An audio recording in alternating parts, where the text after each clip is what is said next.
Muy bien, hemos terminado con Durkheim.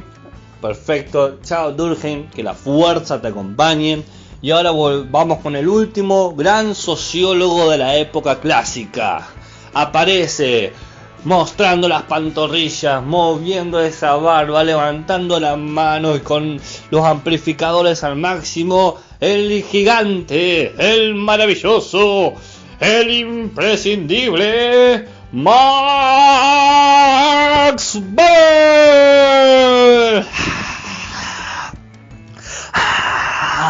Weber, Weber, Max Weber, un alemán nacido en 1864 y fallecido en 1920, es decir, hace 100 años en el centenario. Bienvenido Max Weber, mejor año para darlo no puede haber. Filósofo, economista, jurista, historiador, politólogo y sociólogo, no le quedó nada por hacer. Él trabajó en la economía, básicamente en una asociación de economistas, y fue un gran pionero en el pensamiento económico, en la manera en que define a la sociedad, totalmente opuesto al positivismo, por ejemplo a Comte, que nosotros ya lo hemos hablado acá en sociología, y fundó la primera asociación sociológica alemana en 1909. Es decir, que este muchacho se viene con lo grande. Veamos un poco de qué nos habla cuando nos habla. Él empieza haciendo la definición de sociedad. Nuevo sociólogo, nueva definición de sociedad. Dice, la sociedad no es un objeto que pueda estudiarse científicamente. ¡Pum! Se paró en la vereda enfrente que Durkheim. Durkheim decía, es un objeto. Weber dice, no es un objeto. Porque la sociedad no es un proceso, sino que es un conjunto de individuos que están actuando, ¿bien? Y que están guiados por valores morales y por formas de su propia acción individual que tiene que ver con la historia. Entonces, de esta manera es un conjunto de individuos que están atravesados por una historia y por valores. Historia y valores. Distintos contextos históricos producen distintos contextos de valorización. Por ejemplo, la comunidad, qué sé yo, de San Juan tiene los valores A, y la comunidad de Mendoza tiene los valores B, y la comunidad de Gondwana tiene los valores C, y la comunidad de Israel tiene los valores D, y todo eso depende de si la comunidad de San Juan es de 1700 a la del 2020, la de Mendoza de 1700 al 2020, y bueno, ya me entendieron la idea. Entonces, todo eso depende, todo eso construye a la sociedad, conjunto de individuos que parten de una estructura o de un momento histórico, de un momento de la historia, un momento de la época, y que tiene ciertos valores. Por lo tanto, la sociología no es una ciencia. ¿Qué es la sociología? La sociología es una ciencia. Me acabo de contradecir. La sociología es un tipo de ciencia, eso quise decir. Es un tipo de ciencia que pretende entender, interpretándola a la acción social, pero de esta manera explicarla casualmente su desarrollo y efectos. El actor es un sujeto histórico que tiene predominio sobre lo supraindividual. Es decir, voy a aclarar esto antes que se genere confusión, porque yo lo dije de manera desordenada. La sociología no es una ciencia, ¿en qué términos? No es una ciencia en términos que la sociología no es igual a la física, no es igual a la química, no es igual a las matemáticas, no es una ciencia exacta. Ahora, sí es una ciencia en términos que tiene un objeto de estudio y tiene un método. ¿Bien? Entonces, es y no es, usted me entiende, ¿no? Es en términos de que tiene un objeto de estudio, la acción social, el conjunto de acciones de los individuos, y tiene un método de estudio que es el que va a proponer Weber, pero no es una ciencia porque no se compara ni con la física, ni con la química, ni con las matemáticas, ni nada por el estilo. No es una ciencia exacta, es una ciencia social. ¿Bien? Ahora creo que quedó un poquito más claro. A ver, 2 pulgadas arriba para que entendieron. Muy bien ahí, bien. Desafío, poner pulgar arriba en el trabajo. Ok, vamos con el método. El método para Weber establece una idea de estudiar cómo actúan los individuos, o la forma en que actúan los individuos en tanto que grupo, en tanto que un conjunto de gente que actúa con un sentido. Es decir, el método busca identificar el sentido de la acción, cuántas veces se repite, qué prueba hay de eso, ¿Cómo podemos explicarlo? ¿Qué interpretaciones hay posible de esa explicación o de esa acción o de ese motivo? Y el motivo de esa acción que interpretamos. A ver, vamos a ver uno por uno para que vaya quedando claro, porque si yo lo digo así por arriba no tiene sentido. Veamos primero el sentido. Dice Weber, hay que asumir que todos los actos colectivos tienen un sentido.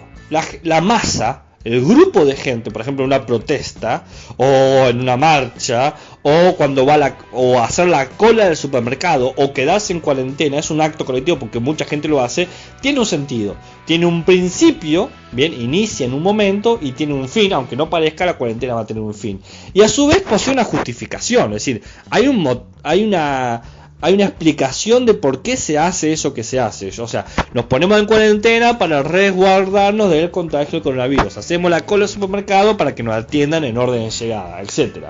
Y a su vez, esta forma de comportarse tiene un momento histórico. No es lo mismo la cuarentena de el 2020 que la cuarentena en 1920 durante la epidemia. ¿Qué epidemia fue?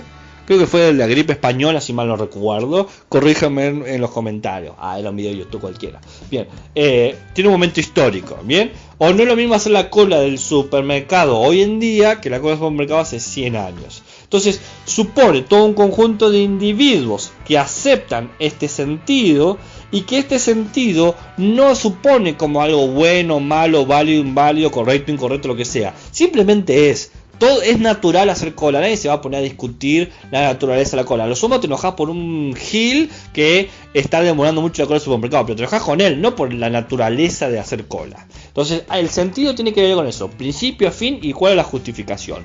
Pero hay una replicación, porque todo esto que es colectivo necesita ser repetido, debe suceder más de una vez. Más de una vez en un contexto histórico, es decir, no tiene que ser en 50 años solamente una vez se hizo la cola al supermercado el 12 de enero de 1951. No, tiene que ser durante mucho tiempo o muchas veces, ¿bien? Entonces, ¿por qué? Porque si es durante mucho tiempo y muchas veces, supone que hay una conciencia colectiva, que todos más o menos entienden lo mismo, que todos más o menos comprenden lo mismo y que todos más o menos repiten experiencias previas o experiencias que ya pasaron. Es decir, yo ya vi que hicieron la cola del supermercado, sé que se hace la cola del supermercado y por lo tanto hago la cola del supermercado. Entonces ahí está la replicación. Pero a su vez no solamente basta eso, necesitamos la evidencia. Es decir, tenemos que de alguna manera probar esto. Y la evidencia viene de dos niveles. Un nivel racional y un nivel endopático. A ver, lo racional tiene que decir, hay que poder demostrar estadísticamente por las matemáticas qué sucede. Es decir, todos los días tenemos 1,5 millones de gente que pierde 10 minutos haciendo la cola al supermercado. Eso es estadística, ¿no? Y para eso supone conectar todos los hechos. Tenemos que generar un experimento o un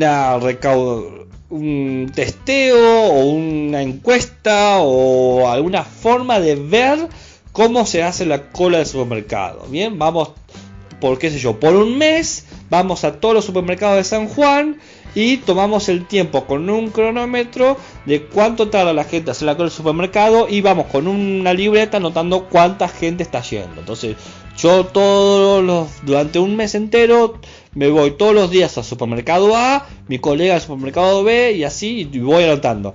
En la fila A tuvimos espera de 5 minutos con un promedio de 7 personas por cola de supermercado, ¿no? Y así.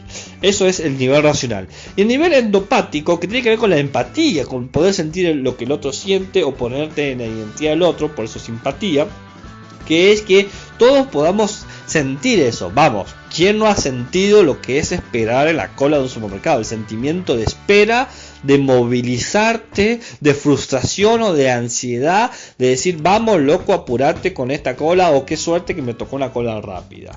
Entonces tenemos ya el sentido, que es el principio, fin y la justificación, la replicación, el hecho de que en un contexto histórico se repita, la evidencia de esa repetición, es decir, una evidencia estadística y una evidencia afectiva, y luego está la explicación. Este sentido hay que poder detallarlo diciendo esto sucede, la gente hace la cola al supermercado para pagar, y poder entender cuáles son las intenciones y por qué la gente compra. Y bueno, la gente compra porque necesita alimento y el supermercado se muestra como el mejor lugar para ofrecer la mayor diversidad de alimentos o productos. Eso es un argumento y supone un sentimiento. Sentimos que es más cómodo ir al supermercado que a distintos lugares muchas veces. Es decir, la acción se conecta con una intención. Tenemos la intención de no morirnos de hambre o de tener cosas específicas y vamos al supermercado.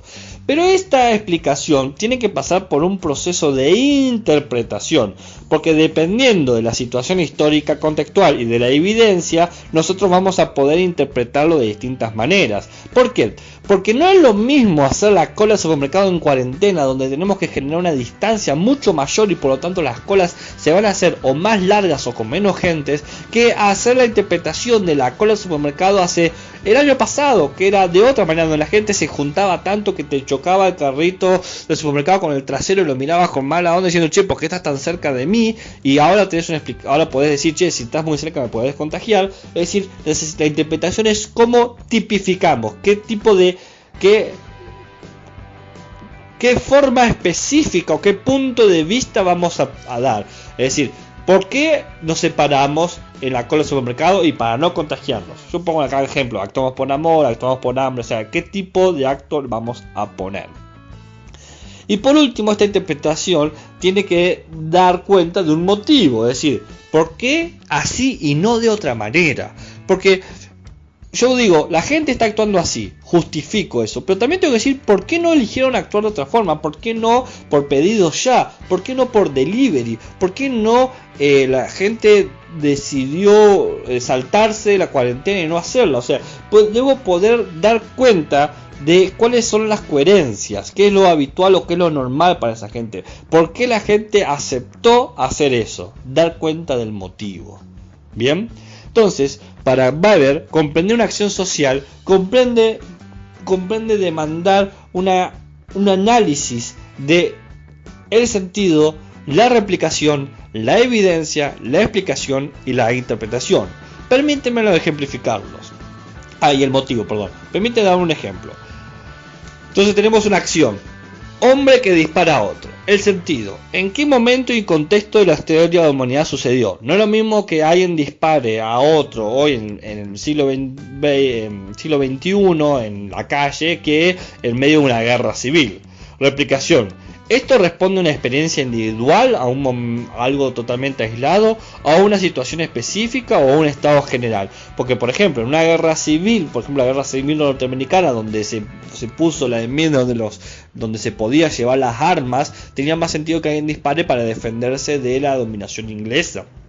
Evidencia, ¿es parte de una estadística o es parte de un acto efectivo? Podemos hablar de toda la gente que roba o toda la gente que no roba o la gente que ataca por